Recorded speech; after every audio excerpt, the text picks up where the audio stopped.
Kami berdiri di hadapan Engkau Tuhan, sebagai umat tebusan-Mu yang diselamatkan oleh Tuhan pada kematian dan kebangkitan. Kami berterima kasih, kami bersyukur, kami menaruh hormat kasih kepadamu. Terima kasih untuk kasih karunia-Mu sampai hari ini kami masih boleh hidup. Terima kasih untuk segala kecukupan dalam kebutuhan-keperluan. Bahkan lebih dari itu kami akan menikmati sebagian dari perkataan firman-Mu, berkata-kata Engkau Tuhan. Kuasai ruangan ini, bahkan ruangan hati kami yang terdalam, tegur, hibur, nasihati dan berkati kami supaya ketika kami keluar dari rumah-Mu ini, kami boleh berjalan dengan kepala tegak, layaknya seorang pemenang di hadapan Tuhan. Di dalam nama Tuhan Yesus Kristus, kami sambut firman-Mu, haleluya, amin. Beri tepuk tangan dulu yang meriah buat Tuhan. Silakan saudara duduk. Shalom saudara. Satu kehormatan bagi saya boleh melayani dimanapun saya ditempatkan, dan saya hari ini ada di sini di hadapan saudara. Terima kasih buat Tuhan Yesus yang mengundang saya, buat pimpinan di tempat ini, dan juga untuk seluruh jemaat Tuhan yang dikasihi oleh Tuhan. Saudara bersuka cita, amin. Selamat Paskah buat saudara kalau memang belum terlambat. Dan kita buka di dalam kebenaran firman Tuhan, yaitu di dalam Injil Yohanes, saudara. Masih berkenaan tentang kebangkitan Yesus yang spektakuler itu. Di dalam Injil Yohanes, pasalnya yang ke-20, ayatnya yang terakhir, saudara. Dalam perikop, Yesus menampakkan diri kepada Maria Magdalena. Untuk mempersingkat waktu, kita akan baca di ayat yang ke-18 saja terlebih dahulu. Yohanes pasal yang ke-20 ayat yang ke-18. Kalau saudara sudah mendapatkannya, mari kita baca bersama-sama dengan saya. 1, 2, dan 3. Maria Magdalena pergi dan berkata kepada murid-murid, "Aku telah melihat Tuhan," dan juga bahwa Dia yang mengatakan hal-hal itu kepadanya. Dari ayat ini kita bisa melihat bahwa sesungguhnya Maria Magdalena ini mendapatkan 3 perkara, saudara. Kenapa dia dapat itu? Karena Maria Magdalena adalah orang yang dipilih Tuhan sedemikian rupa untuk become the first man in the world who saw Jesus resurrection or after Jesus resurrection. Dan menurut saya ini adalah sesuatu yang sangat signifikan, sangat terhormat bahkan. Saya jadi hamba Tuhan terhitung, atau saya melayani Tuhan 50 tahun, dan saya jadi hamba Tuhan full timer kurang lebih separuhnya atau 25 tahun. Dan I haven't seen God physically in my life. Saya belum pernah berjumpa dengan Tuhan physically. Kalau Anda tanya kepada saya, kok bisa begitu Pak? Saya sudah minta. Puluhan tahun saya minta. May I see you, Lord. Tidak usah lama-lama lah. Gak usah 1 jam, setengah jam. Tidak usah 15 menit. Ini pengalaman saya dan saya harus ceritakan yang benar. Saya tidak mau make up the story. Saya telling you the truth. Saya belum berjumpa dalam artian kata melihat Yesus secara physically, saudara, secara fisik. Entah saudara memiliki cerita yang lain, tetapi saya belum pernah melihatnya. Saya memintanya tiap-tiap hari, saudara. Bahkan dari usia saya 12-11 tahun, saya minta supaya kiranya Tuhan yang saya percaya lewat ibu saya boleh menampakkan diri kepada saya. Saya bilang, please God, Lord, berikan aku penglihatan itu. Supaya saya bisa melihat secara fisik. Don't say anything, gak usah ngomong apa-apa. Saya lihat aja. Dan saya bersaksi di hadapan saudara, saya belum pernah melihatnya. Sehingga akhirnya bukan saya mengurangi doa saya. Satu hari ketika saya ada di dalam kesendirian, saya merenungkan tentang hal itu. Tiba-tiba saya seperti mendengar suara yang halus, lembut. Yang berkata begini, kenapa engkau harus melihat aku secara fisik? Bukankah firmanku berkata bahwa engkau itu percaya bukan karena melihat. Amin, saudara. Dan itu yang menguatkan saya. Saya pikir saya adalah seorang hamba Tuhan yang lemah, penuh dengan keterbatasan, atau Tuhan mungkin tidak begitu suka dengan saya, sehingga akhirnya dia tidak menemui saya physically. Ternyata tidak. Kita percaya bukan karena melihat, amin saudara. Tapi kita percaya dengan iman bahwa Yesus ada bersama-sama dengan kita. Bahkan saya bilang 1 detiklah Tuhan kau melayang gitu. Kau liwat either gitu your head, your hands, tidak. Dan hari ini saya bukan tidak mengharapkan lagi, saya cukup solid untuk mengatakan bahwa yes, I have the wonderful God. Saya punya Tuhan yang hebat. Dan meskipun sekarang kalau Anda lihat di media-media sosial, apapun sebutannya, kembali lagi kita melihat ajaran-ajaran yang seperti itu. Ajaran yang mengatasnamakan sepertinya gitu. Tetapi kebenarannya sebetulnya tidak seperti itu. Dan saya tidak gelisah dan saya tidak galau dengan hal-hal seperti itu. Kenapa? Karena mereka bebas menyuarakan, karena di dalam Tuhan ada kebebasan untuk memilih. Dan saya tidak harus untuk mengatupkan mulut-mulut mereka. Tetapi instead saya lebih baik untuk konsentrasi dengan Tuhan saya yang secara imani gitu. Saya tahu bahwa sesungguhnya Dia Tuhan yang berkuasa atas segala sesuatu. So, kalau saya jadi atau Anda jadi orang Kristen, pengikut Kristus, tidak harus galau dengan segala cara apapun juga, karena dari zaman dulu sudah begitu. Penyesatan itu dari dulu sudah begitu, sudah ada. Dan menurut hemat saya, kita harus semakin lebih percaya lagi kepada Tuhan. Satu hari ada banyak hamba-hamba Tuhan dari luar negeri berkumpul di satu tempat. Dan mereka mendapatkan satu penglihatan atau satu pemahaman yang sama bahwa kita harus cerdik untuk melihat zaman ini dalam 10 tahun terakhir. Kalau hari ini terhitung 2024, kalau saya dan Anda mendapatkan kesempatan dari Tuhan untuk tetap hidup setidaknya 10 tahun terakhir sampai di masa depan atau masa datang, maka ada satu kecenderungan seperti itu.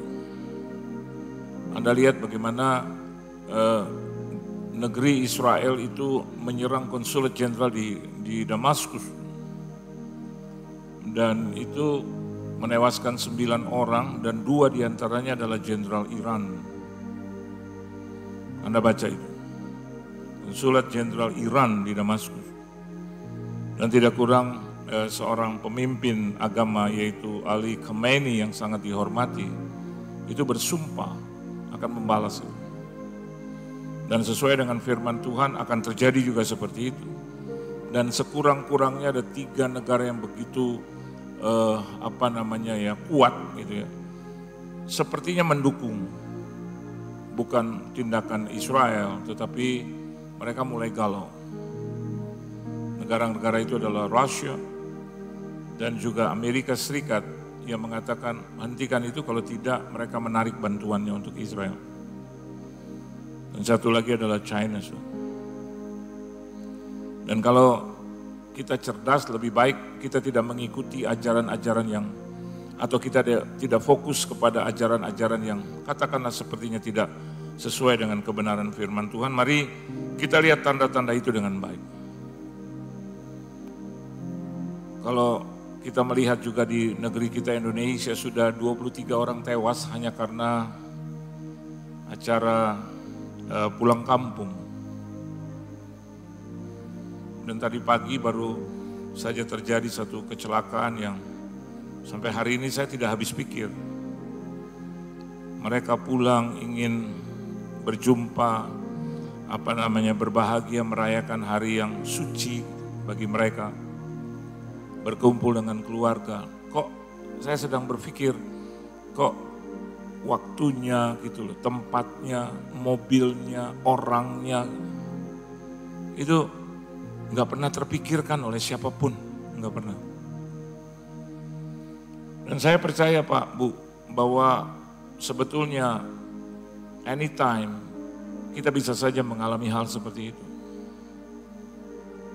Tapi dengar baik, selama kita mengandalkan Tuhan, kita percaya kepada Kristus yang hidup, maka Dia pasti juga menjagai hidup saya dan Anda. Saya tidak menafikan diri untuk tidak mati, saudara. Tetapi kalau anak Tuhan mati itu bukan karena penyakit, itu bukan karena sudah tua, tetapi pastilah karena memang waktunya Tuhan. Amin, saudara. Dan biarlah hari ini berita Paskah yang akan Tuhan berikan melalui saya kepada Anda, membawa kita kembali kepada iman yang kuat, iman yang sungguh-sungguh. Dan kita boleh memproklamirkan bahwa Yesus itu adalah sesungguhnya anak Allah yang hidup. Dan Dialah yang telah mati, tidak diganti dengan yang lain. Seperti yang di luar katakan. Atau mayatnya juga tidak disembunyikan atau dicuri, tidak. Tetapi Dia betul-betul mati dan bangkit, saudara, di hari yang ketiga. Bahkan Dia naik ke surga dan sekarang duduk di sebelah kanan Allah Bapa. Dan saya dan Anda memiliki satu tugas dan tanggung jawab untuk menjaga hidup kita dengan baik dan benar. Kenapa demikian? Untuk menyambut kedatangannya kali yang kedua. Setidaknya 10 tahun terakhir ini saja Anda lihat bagaimana keadaan dunia itu berubah. Ya, oke. Di ayat yang ke-18, Maria Magdalena pergi. Ini yang pertama, saudara. Ini juga yang harus menjadi catatan dalam kehidupan saya dan Anda. You must go. I have to go. Saya dan Anda harus pergi. Pergi kenapa, saudara? Pergi untuk memberitakan, menceritakan, mengalami apa yang Maria Magdalena ceritakan, mengalaminya, dan membuktikan kepada orang, kita memberitahu. Saya namakan Maria Magdalena adalah evangelis pertama di muka bumi pasca kebangkitan. Anda bandingkan dengan ring 1 Yesus, all of them itu adalah pria semua. Tetapi rasanya seperti sesuatu yang berbeda untuk urusan kebangkitan. Dia menaruh kepercayaan kepada Maria Magdalena. Yang kalau kita tahu bahwa ternyata gereja Tuhan seringkali digambarkan sebagai wanita, perempuan. Jadi kalau saya tempatkan saya pergi dan berkata kepada yang lain, atau Anda pergi dan berkata kepada yang lain, ini adalah tugas dan kewajiban kita. Daripada saya dan Anda menghabiskan waktu untuk hal-hal yang sebetulnya tidak penting. Merenung-renung ya, terus melamun-melamun yang gak beres gitu. So better, lebih baik saya dan Anda melakukan sesuatu yang penting, yang memuliakan Tuhan, yang menyenangkan hati Tuhan, to go. Dan hari ini menurut saya adalah langkah yang benar kalau Anda datang ke tempat ini untuk mendengar kebenaran firman Tuhan. Kalau tidak, dari mana lagi kita mendapatkan kekuatan? Anda lihat di media-media sosial banyak sekarang orang mengatasnamakan Firman. Karena kalau mereka mengatasnamakan yang lain nggak laku, saudara, nggak laku. Dan hari ini akun-akun apa juga bebas ngomong aja. Orang siapapun di tempat manapun ya bebas aja dia ngomong, bahkan dia masukkan firman Tuhan dan menurut apa? Menurut pikiran mereka, terjemahan mereka masing-masing. Saya namakan ini multitafsir. Dan kalau Anda berhadapan dengan Alkitab, kalau Anda dan saya tidak memiliki satu pemahaman dan pengertian yang benar tentang isi kitab suci atau terjemahan yang baik, yang benar according to the Lord, maka hidup kita berantakan. Karena saya percaya sudah dari Kejadian sampai Wahyu kalau diterjemahkan juga dengan tidak baik, karena oleh sebab itu iblis selalu menyerang pikiran kita. Peperangan itu dimulai dari pikiran. Oleh sebab itu saya dan Anda harus menjaga pikiran ini dengan baik. Your mind, your thought. Nggak apa-apalah. Cerai juga nggak apa-apa. Buktinya waktu Yesus ditanyai, terus dia bilang karena kekerasan daripada hatimu. Meskipun langsung ditotok dengan kata-kata, Musa itu memberikan surat cerai. Terus kalau ada orang-orang yang katakanlah hari ini, maafkan saya, selingkuh, berbuat zina, dia akan membenarkan itu. Dia akan berkata nggak apa-apa kok. Akhirnya ketika ada tulisan yang tanda kurung, kecuali karena zina, mereka akan besar-besarkan itu. Mereka akan bilang, iya karena pasanganku berzina. Atau saya kan nggak zina, saya hanya cuma karena pertengkaran, ribut, ekonomi. Padahal dia udah selingkuh. Dan ini yang membuat jadi kacau balau. Bahkan kalau kita lihat juga bagaimana pekerjaan Tuhan itu dirusak dengan orang-orang yang berkata, nggak perlu lagi sekarang untuk kasih persembahan, korban kepada Tuhan, kenapa? Dan mereka terjemahkan dengan asal aja, menurut pengertian mereka dan menurut apa yang mereka sedang kerjakan sekarang.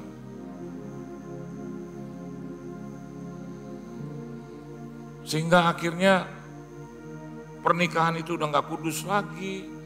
Kan sekarang begitu. Iblis masuk di pikiran demi pikiran.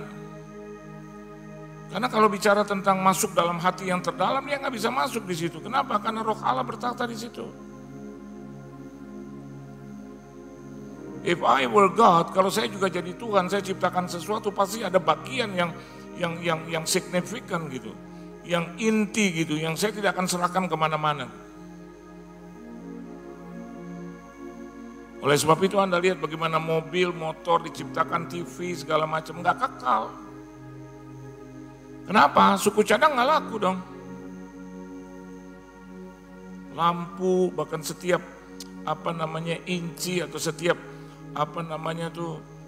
perabotan yang di dalamnya, baterai, segala sesuatu.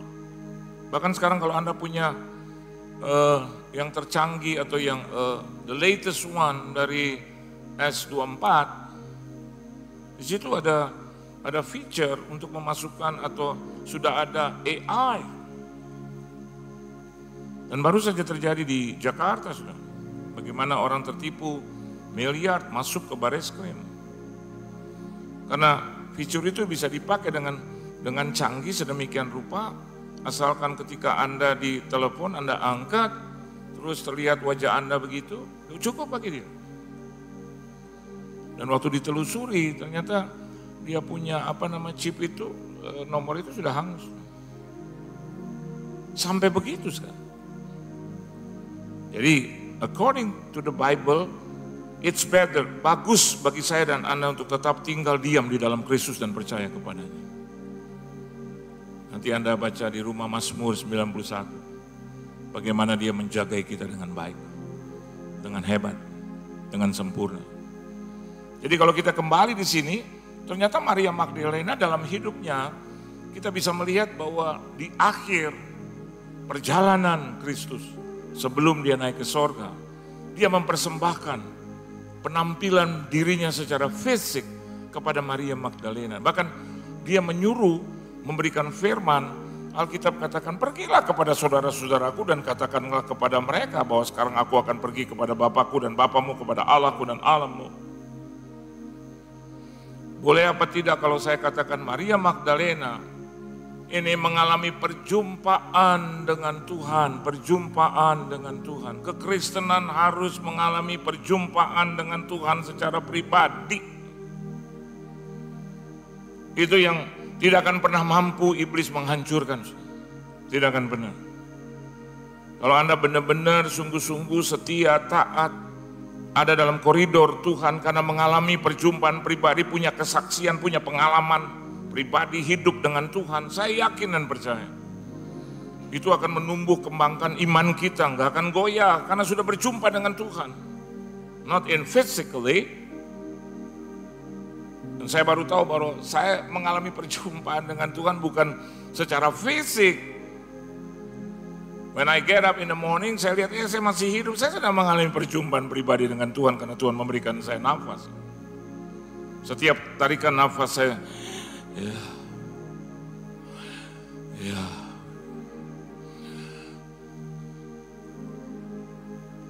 Sampai ada hamba Tuhan menerjemahkan, ya orang Yahudi, tarikan nafas kita itu menyebut, tarikan dan lepasan nafas kita menyebut Yahweh.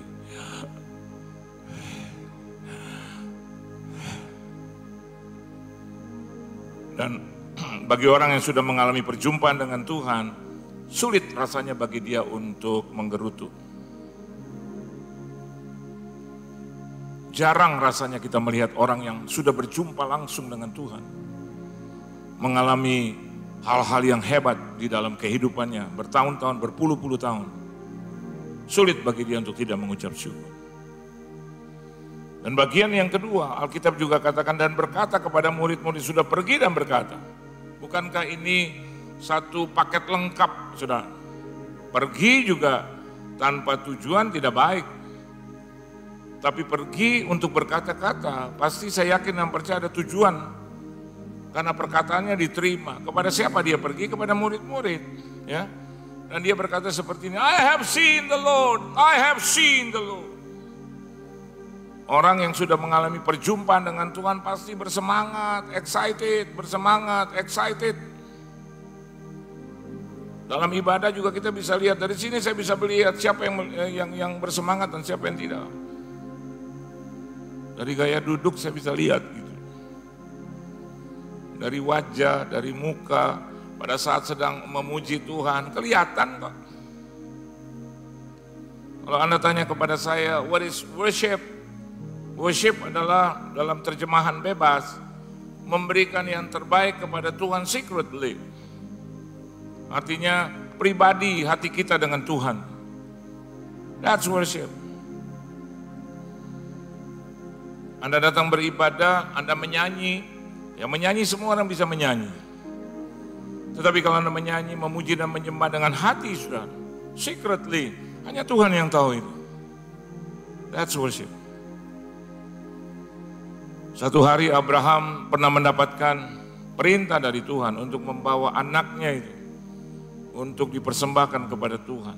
Dan Tuhan memberikan waktu berpikir kepada Abraham itu 3 hari. Dan berikan kepada saya ayat atau satu kata aja yang menyatakan bahwa Abraham itu berkonsultasi atau memberitahu kepada Sarah istrinya tentang hal itu. No. Tidak ada satupun kata, tidak ada satupun peristiwa yang mengatakan itu. Sehingga mereka bersama-sama memecahkan dan mendapatkan satu solusi bagaimana untuk mengejawantakan perintah Tuhan. No. Kalau Anda baca dengan baik ya, nanti Anda pulang ke rumah, lihat cerita Abraham. Dia tidak memberitahu kepada istri. Kenapa demikian? That's worship. Penyembahan itu dari sini. Dan dia bawa anaknya. Saya sedang berpikir, kenapa dia tidak beritahu Sarah? Karena memang kata-kata itu untuk Abraham. Amin, saudara. Ketika Tuhan melanda engkau, mengunjungi engkau, kata-kata Tuhan, firman Tuhan itu buat engkau.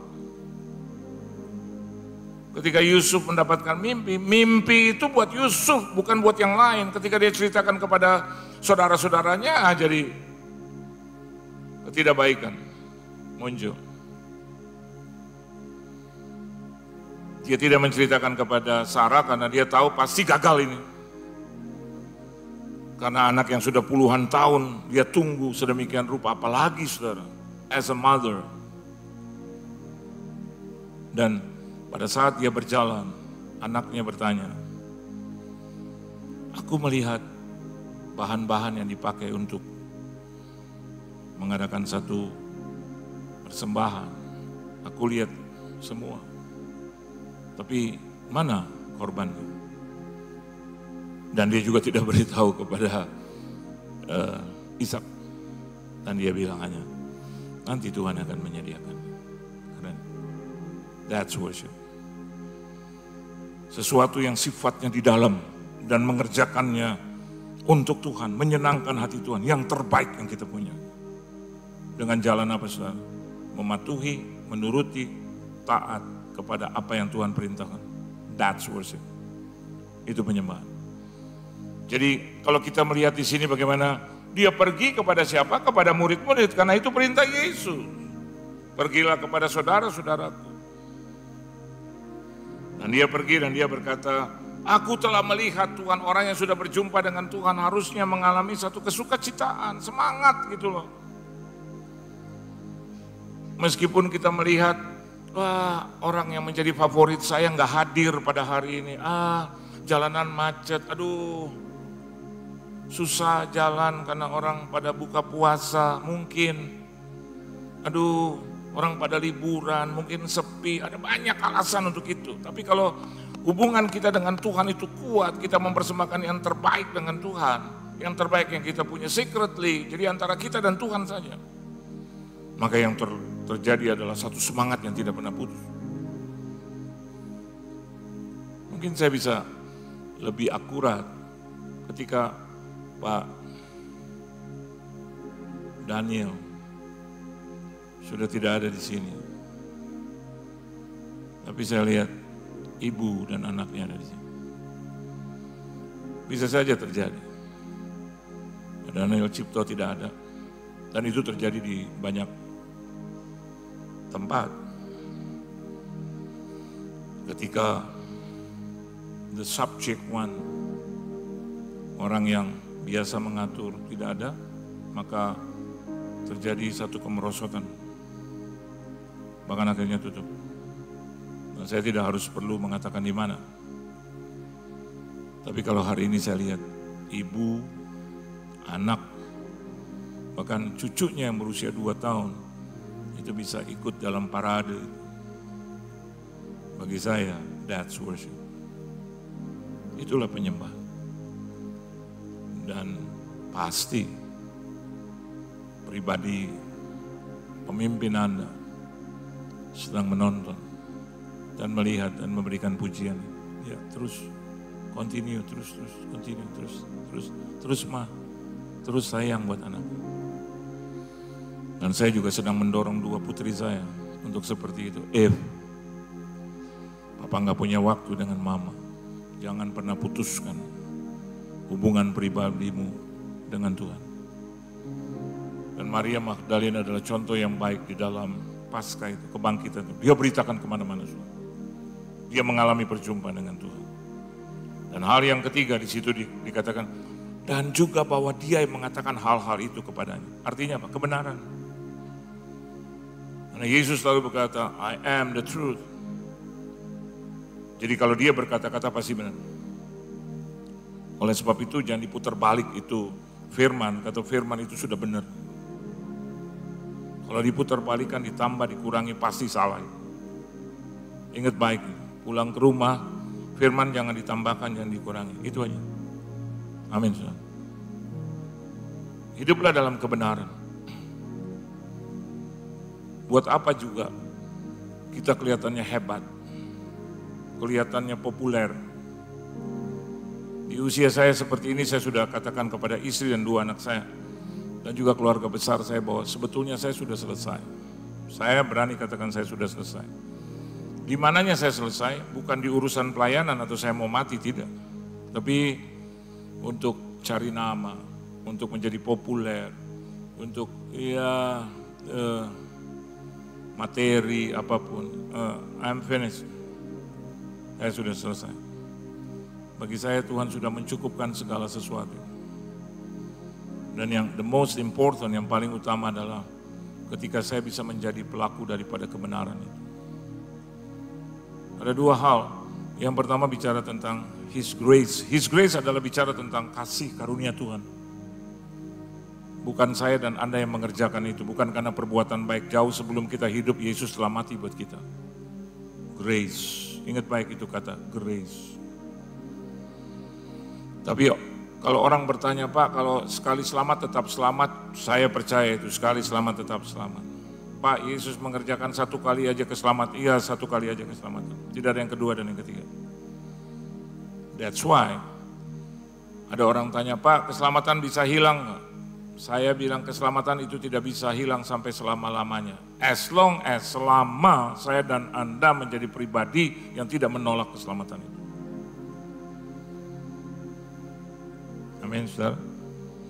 Jadi kalau Yesus telah mati dan bangkit buat kita dan saya diberikan keselamatan yang sifatnya anugerah for free. Itu sama seperti kalau saya diundang di tempat ini. Dan ibu memberikan undangan melalui istri saya. Dan mereka saling chatting. Dan berkata tanggal 8 ya Bu, jam 5:30, jam 6. Kalau saya tolak itu hari itu, jam itu saudara, maka sampai kapanpun saya tidak akan pernah ada di sini. Karena saya tolak. Tapi kalau Anda lihat saya berdiri di tempat ini karena saya terima ini. Amin, saudara. Begitu juga dengan kita. Selama kita terima, jangan tolak. Jangan tolak keselamatan. Nah, bagaimana ciri orang yang tidak menolak keselamatan? Hiduplah benar.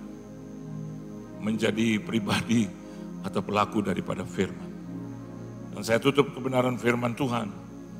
Bagaimana dengan apa Maria Magdalena kita kenali di dalam perbuatan dan tindakannya. Banyak orang berkata, wah aku udah selamat, aku nggak harus jaga lagi hidup. Siapa bilang? Enak aja.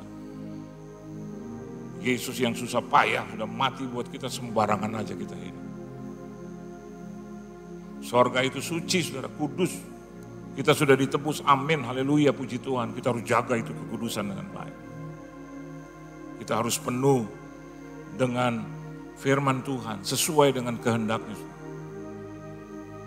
Hari ini saya sudah di kepala 6. Dan saya juga melihat bagaimana Tuhan menolong saya, keluarga dan juga pelayanan dia di dalam saya. Dan saya jaga itu, saya jaga benar. Kalau soal ada tantangan, ada godaan, ada pencobaan, iyalah pasti ada. Tapi saya yakin bahwa kuasa Yesus lebih besar daripada itu. Itu aja. Oleh sebab itu setiap pelayanan saya bawa istri saya. Saya bawa bempernya Tuhan, bemper. Mana-mana. Dan seluruh pelayanan saya melalui dia. Saya nggak pernah. Apa saudara, hanya cuman mempersempit itu gerakan-gerakan yang sebetulnya bukan dari Tuhan. Hanya itu aja. Dan kalau istri saya nggak bisa, saya bawa 2 putri saya. Kalau 2 putri nggak bisa, 1. Kalau mereka nggak bisa, ini 2 bodyguard saya. Orang pernah bilang itu Pak Pendeta, kalau jalan dengan bodyguard 2, ya ampun yang begini bodyguard kurus begini. Mereka adalah keponakan istri saya dan adik kandung saya. Mereka tinggal di rumah saya. Nah saya selalu bilang, yuk pergi yuk. Ya ada harga yang harus dibayar. Kalau naik kereta api, ya naik kereta api. Yang diundang 1 ya bayar 3. Kalau naik mobil aman ya, tapi bayar bensin dan juga sopir. Kan ikut Yesus kan 3 hal, betul nggak? Yang pertama apa saudara? Deny yourself. Yang kedua apa? Take up the cross. Dan yang ketiga apa? Follow me. Follow me itu kalau diterjemahkan dengan bahasa Inggris dengan yang di pertama, mengikut Yesus, itu bicara tentang come after me. Tapi di belakang follow me. Apa arti follow me? Setiap kali Yesus melakukan apa kita ikut. Jangan bertentangan. Pasti berkat Tuhan selalu melimpah dalam hidupmu. Apa itu berkat Tuhan? Keselamatan, damai sejahtera, sukacita, bisa mengampuni, bisa memaafkan. Kecukupan, sehat tambahan. Bahkan tidak menutup kemungkinan juga materi. Kalau kita bicara materi sekarang tuh, aduh banyak orang bilang, aduh materi lagi, duit lagi. Ya udah di bagian belakang saya ngomong itu. Tidak menutup kemungkinan materi, hutang-hutang kita dibayar Tuhan. Segala kebutuhan, keperluan, saya tidak pernah berkekurangan. Betul, Mak? Saya tidak pernah kekurangan. Kenapa? Kalau setiap kali ada kekurangan pasti Tuhan cukupi. Setiap kali ada kekurangan Tuhan cukupi. Kan firman-Nya mengatakan itu. Allahku kan memenuhi kebutuhanku, keperluanku menurut kekayaan dan kemuliaannya. Jadi bagi orang yang takut akan Tuhan, orang yang terima kasih karunia Tuhan, wajib bagi dia untuk jaga itu dengan baik. Memeliharanya dengan apa? Untuk menjadi pelaku. Jangan bertentangan dengan firman Tuhan. Nah ini bagaimana Maria menjaganya. Coba saya tutup dengan ayat yang pertama, saudara. Kita akan baca bersama-sama. Ayo, ayat yang pertama dari Yohanes pasal yang ke-20. Saya tutup firman Tuhan supaya saudara jadi lega gitu. Aduh terima kasih, berhenti juga nih. Ya. Yuk baca sama-sama, 1, 2, dan 3, pelan-pelan. Pada hari pertama minggu itu, stop. Harinya pertama. Amin saudara. Simpan baik-baik. Harinya yang kedua, ketiga, keempat. Pertama. Terus pagi benar. Ada 3 kata di situ. Pagi itu, pagi orang tahu bukan siang. Setuju nggak? Pagi itu bukan siang, tapi kalau Alkitab dalam bahasa Indonesia katakan pagi berarti paginya lebih pagi. Halo, amin. Jadi kalau dikatakan pada hari pertama, jadi pertama itu bukan 2, bukan 5, yang pertama. Terus yang kedua pagi berarti lebih pagi lagi nih, bukan pagi seperti biasa, tapi pagi. Jadi lebih pagi. Terus yang berikut apa di situ saudara? Ketika hari masih gelap. Gelap. Ini bicara tentang apa saudara? The best time. The earliest time. Jadi kenapa Maria Magdalena mendapatkan penghormatan itu? Kalau Anda mau dihormati juga oleh Tuhan. Atau berita Paskah itu Anda terima pada kesempatan yang pertama, artinya kebangkitan yang mendahului orang lain, dalam arti kata mendapatkan pertolongan, mendapatkan jawaban pada kesempatan yang pertama. Kan kita suka itu. Oh dalam doa kita kan Tuhan tolong, dan kita mau mendapatkan yang pertama gitu, kesempatan yang pertama. Tuhan 3 hari lagi ini saya harus bayar tagihan Tuhan, 3 hari lagi Tuhan. Saya yakin dan percaya Anda akan 3 hari benar-benar, jangan sampai terlambat Tuhan. Dan rasanya kita senang kalau di hari yang kedua gitu. Atau setelah Anda menghabiskan doamu gitu. Terus Anda mendapatkan satu pertolongan pada kesempatan yang pertama, gak lama kemudian, kan senang. Rasanya kalau ditunda-tunda juga kita nggak gitu seneng. Walaupun kita tahu ya bagaimana kita bisa melawan itu kehendak Tuhan, itu waktunya Tuhan. Tapi saya dan Anda pasti memiliki persamaan yang sama. Mau ditolong pada kesempatan yang pertama. Dan Maria melakukan itu. Dia juga melakukan pada kesempatan yang pertama pada saat orang-orang yang lain juga tidak bisa melakukan itu. Kenapa demikian? Karena tercatat dalam Alkitab. Pada hari pertama minggu itu. Pagi benar. Udah kata pagi pakai benar gitu. Jadi true. Ini nggak salah. pada ketika hari masih gelap. Saya tutup firman Tuhan. Harusnya saya dan Anda mengalami pertolongan atau mengalami kebangkitan dalam hidup. Harus juga mempersembahkan waktu yang terbaik buat Tuhan. Amin saudara. Ya. Kalau memang Anda biasa di sini, tiap minggu di sini ya Bu, tiap Senin ya. Ya udah. 52 hari coba. Saya kalau nggak ada alasan yang kuat. Tahun kemarin saya diundang di Amerika. Tapi saya harus batalkan 20 lebih pelayanan di Indonesia. Saya lihat, saya hitung ada 25, 27.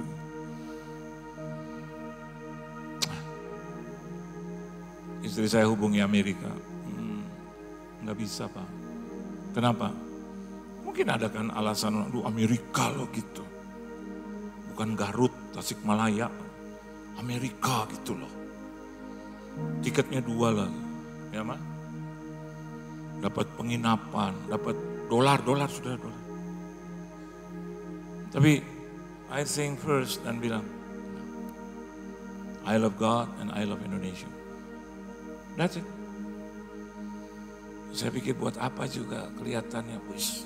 Saya tidak dia insult or underrated Amerika, tidak. Tapi saya lihat ini kan pelayanan sudah dari awal tahun, bahkan tahun lalu sudah dijadwalkan begini. Udahlah. Ada kesempatan berikut. Kalaupun nggak dapat Amerika Pak Bu, masih dapat Yerusalem baru. Betul nggak? Saya pikir, saya rasa, aduh hati Tuhan gimana ya. Padahal sudah dikasih kehendak bebas, terserah, sama-sama pelayanan. Saya lihat gitu, Tangerang, saya lihat juga Cikarang, Bandung, Surabaya, biarin ya. Dan ternyata sesuai dengan harapan, bisa memenuhi.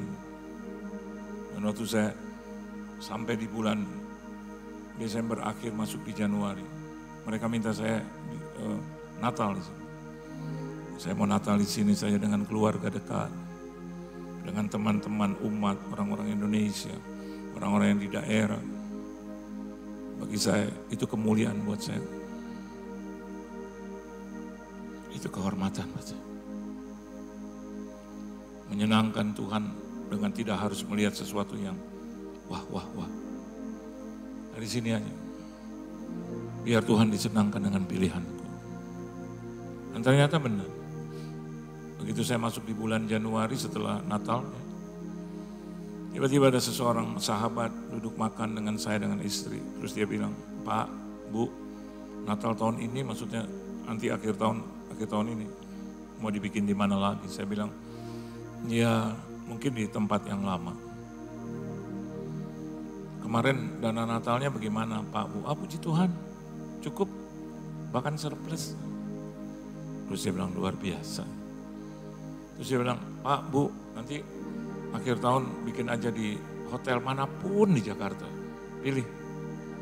Dari bintang 5 sampai yang gak ada bintangnya. Pilih. Saya siapkan dananya. Siapapun yang mau Ibu undang, Bapak undang. Saya masih ngomong, udahlah, gak apa-apa, gampang. Enggak. Tahun ini biar saya yang biayai. Dan ingat ya Pak ya, berapapun harganya saya bayar. Terus saya ingat gitu. Saya ingat tahun lalu. Saya kasih waktu gitu sama Tuhan. Dan bukan saya juga, Tuhan yang berikan kemampuan. Dan gak lama. Dia bilang, semuanya ya Pak. Terus saya bilang, udahlah. Gak usah, kan masih lama. Enggak Pak. Karena tahun lalu saya berkati pendeta lain. Saya kasih pendeta itu 1 miliar untuk bikin sesuatu buat Tuhan. Jadi hari ini kata Tuhan, tahun ini saya harus kasih untuk acara Bapak. Saya langsung bilang, kalau memang itu dari Tuhan, jangan dipindahin ke siapa-siapa. Saya bilang, God, saya kan cuma ya memilih aja yang sebelumnya Tuhan sudah jadwalkan. Cuma itu. Enggak ada yang spesial. Tapi Tuhan di tempat yang tersembunyi akan memberkati Anda secara terbuka. Anda tidak akan pernah ditinggalkan dan dipermalukan. Tuhan Yesus memberkati saudara. Selamat Paskah buat saudara. Amin. Yuk kita tunduk kepala, kita berdoa. Di hadapan hamba-Mu ada hamba-hamba-Mu yang lain. Yang hari ini dipelihara juga hidupnya oleh Tuhan. Biar mereka juga mengalami Paskah yang sama. Kebangkitan Tuhan di dalam kehidupan mereka, pribadi lepas pribadi. Jagai, sertai, pimpin dan bela anak-anak-Mu dan keluarga mereka. Dari keluarga inti, keluarga besar. Kau sembuhkan yang sakit, Kau angkat masalah-masalah persoalan mereka, Kau bela mereka. Dan jadikan mereka orang-orang yang menang, orang-orang yang bangkit, orang-orang yang menyaksikan, orang-orang yang mengalami perjumpaan pribadi dengan Tuhan. Pertolongan Tuhan yang mereka rasakan tiap-tiap hari, anugerah Tuhan yang baru dalam hidup mereka. Bahkan jadikan mereka juga sebagai pribadi-pribadi yang mau mempersembahkan yang terbaik buat Tuhan dalam bentuk waktu. Kau berikan banyak waktu dari detik, menit, jam, hari, minggu, bulan, tahun. Biar kami banyak juga memberikan waktu-waktu kami untuk hormat kemuliaan nama Tuhan. Berkati tempat ini. Berkati jemaat-Mu di sini. Berkati seluruh koordinator pelayan-pelayan Tuhan, pemimpin di tempat ini. Dan biar ibadah ini tetap berlangsung sampai Engkau datang kali yang kedua. Berkati seluruh kebutuhan, keperluan mereka Tuhan. Dan biarlah nama Tuhan dipermuliakan di sini. Bisnis, usaha, mata pencarian, pekerjaan, perusahaan, perekonomian, kesehatan, tubuh, jiwa, dan roh, kesehatan. Mereka bahkan keuangan, finansial, jodoh, studi, pendidikan, pergaulan. Bahkan pelayanan gereja mereka dimanapun mereka berada diberkati dan jadi berkat. Hamba-Mu selesai. Tapi Engkau belum selesai. Di dalam nama Tuhan Yesus Kristus kami sudah berdoa mengucap syukur dan berterima kasih. Haleluya. Amin. Tuhan Yesus memberkati saudara.